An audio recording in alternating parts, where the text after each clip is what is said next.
Hello my dear students, today we are going to discuss about a very important topic, that is chemical combination and laws of chemical combinations.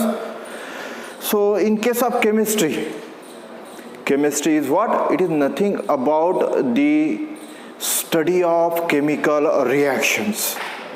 Chemistry जर पाहिलं तर chemistry कशाला म्हणा तर actually chemistry काय तर chemical रिॲक्शनचा study.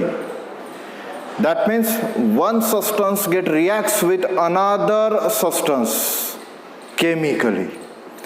So या केमिकल रिॲक्शनचा स्टडी जर आपल्याला इथे करायचा असेल तर आपल्याला सर्वात महत्त्वाचा जो टॉपिक इथे स्टडी करावा लागेल that is chemical combination and laws of chemical combination. So what is meant by chemical combination?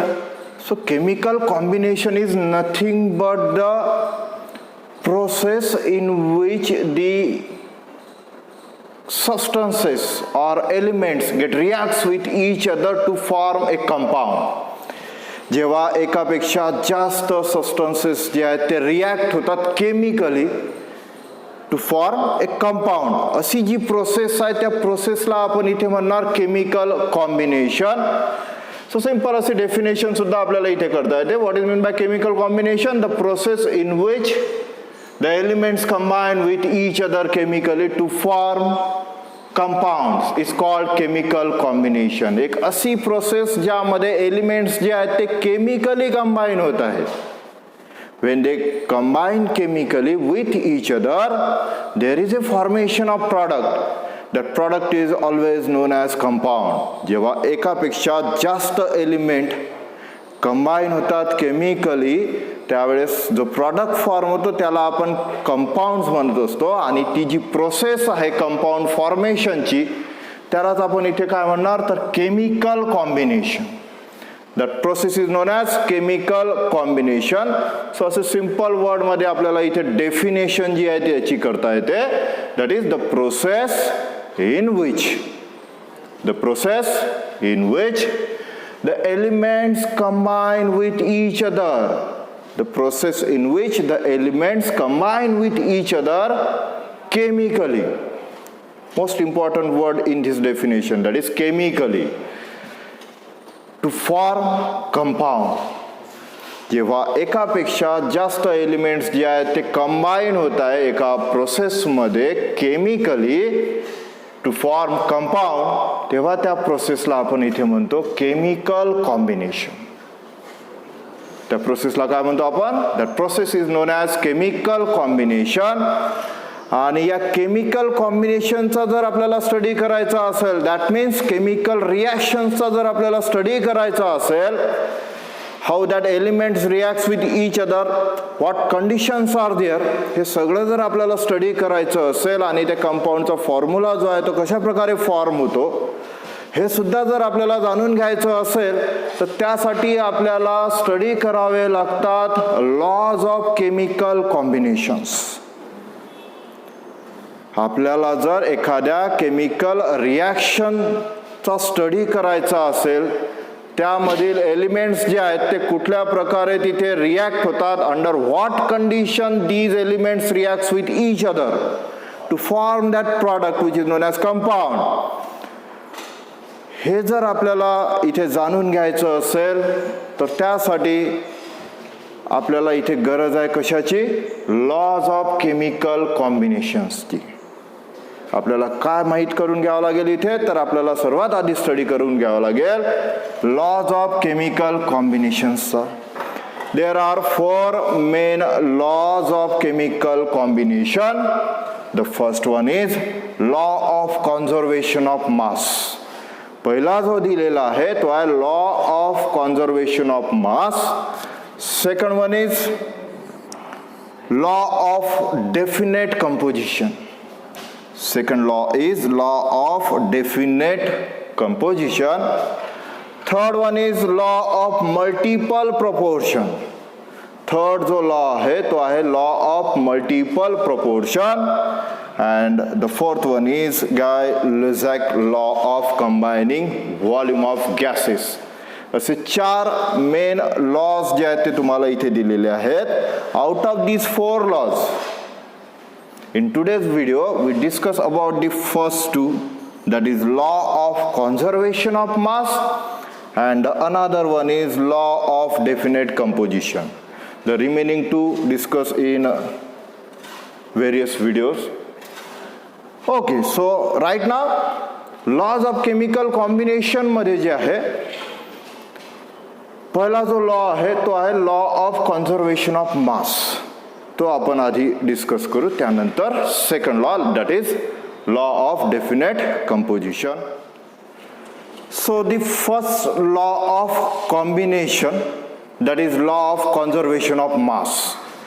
So what is law of conservation of mass? Actually, when any chemical reaction takes place, जेव्हा कुठलीही chemical reaction तिथे होते, तेव्हा त्या chemical reaction मध्ये जे काही रिॲक्टंटचं total mass असते बिफोर रिॲक्शन आणि जो काही प्रॉडक्ट नंतर फॉर्म होतो आफ्टर रिॲक्शन, त्याचं जे काही टोटल मास असेल ते कसं राहणार? It is always equal.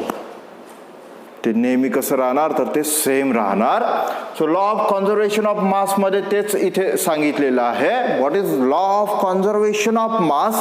Another word मध्ये इथे सांगितलेलं आहे, that is the law of conservation of mass states that mass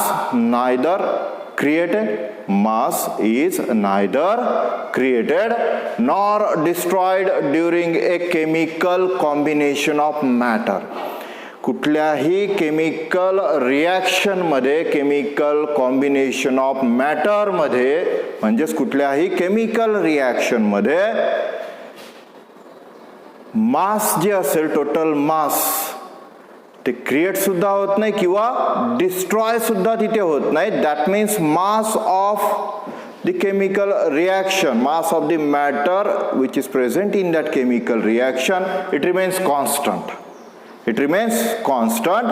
त्यासाठी एक सिंपल असं एक्झाम्पल सुद्धा आपल्याला घेता येते. For example, when carbon reacts with oxygen, याचं स्टेटमेंट जर घेतलं तर when coal burns in air, coal means carbon, आणि एअर मध्ये बर्न होत आहे म्हणजेच काय? तर ऍक्च्युली एअर मधल्या ऑक्सिजन सोबत जे आहे ते कार्बन जो आहे तो रिॲक्ट होत आहे. That means when carbon reacts with oxygen, there is a formation of carbon dioxide. There is a formation of carbon dioxide. आता या रिॲक्शन मध्ये आपण जर पाहिलं तर कार्बन आणि oxygen, these are two reactants and they react chemically to form a product that is a compound, carbon dioxide. So इथे जो कंपाउंड फॉर्म होता है कुठला? Carbon dioxide. हा कंपाउंड जो आहे तो इथे फॉर्म होता है. So according to law of conservation of mass, law of conservation of mass जर पाहिलं तर आपल्याला काय सांगत आहे? Mass is neither created nor be destroyed. That means या केमिकल रिॲक्शन मध्ये रिॲक्टंट साइडला जेवढं मास असेल बिफोर रिॲक्शन, तेवढंच मास आपल्याला भेटायला पाहिजे after reaction on product side. After reaction on product side ते आपल्याला इथे भेटते. आपण जर यांचे मासेस जर पाहिले, so in case of masses of carbon and oxygen, carbon its atomic mass is 12. जे symbolic form मध्ये इथे आधी आपण रिॲक्शन लिहू, that is when carbon reacts with oxygen gas, that is O2, there is a formation of carbon dioxide. इथे काय form होत आहे? तर कार्बन डायऑक्साइड जो आहे तो फॉर्म होत आहे. So law of conservation of mass जर आपल्याला इथे प्रूव्ह करायचं असेल by using such type of example, तर आपल्याला ती जी रिॲक्शन नेहमी घ्यावं लागेल, ती रिॲक्शन कशी असली पाहिजे? बॅलन्स असली पाहिजे. हे नेहमी लक्षात ठेवायचं. सो एक सिंपल रिॲक्शन आहे, दिस रिॲक्शन इज ऑलरेडी बॅलन्स. एक कार्बन ॲटम जो आहे तो रिॲक्टंट साइडला प्रेझेंट आहे आणि प्रोडक्ट साइडला सुद्धा एकच कार्बन ॲटम आहे जो कार्बन डायऑक्साइड मध्ये प्रेझेंट आहे. There is a presence of 2 oxygen atom on reactant side, same in case of product side. 2 atoms are present in CO2. So reaction जी आहे ती ऑलरेडी बॅलन्स आहे, त्यामुळे बॅलन्स करायची इथे गरज नाही. बट नसेल तर आपल्याला एखादी रिॲक्शन जी आहे ती जर बॅलन्स नसेल तर आपल्याला ती बॅलन्स करावी लागेल आणि नंतर मग प्रूव्ह करावं लागेल law of conservation of mass. So according to law of conservation of mass, total mass of reactant is equals to total mass of product. हे आपल्याला प्रूव्ह करायचं आहे. सो आपण ते इथे प्रूव्ह करू. कार्बन जर पाहिला तर त्याचा ॲटॉमिक मास आहे 12 ग्राम. एक कार्बन ॲटम प्रेझेंट आहे, so 12 gram plus mass of one atom of oxygen is 16 gram. Here 2 atoms are present, molecule है O2, so 2 atom present है, that means 32 gram. Total 44 gram.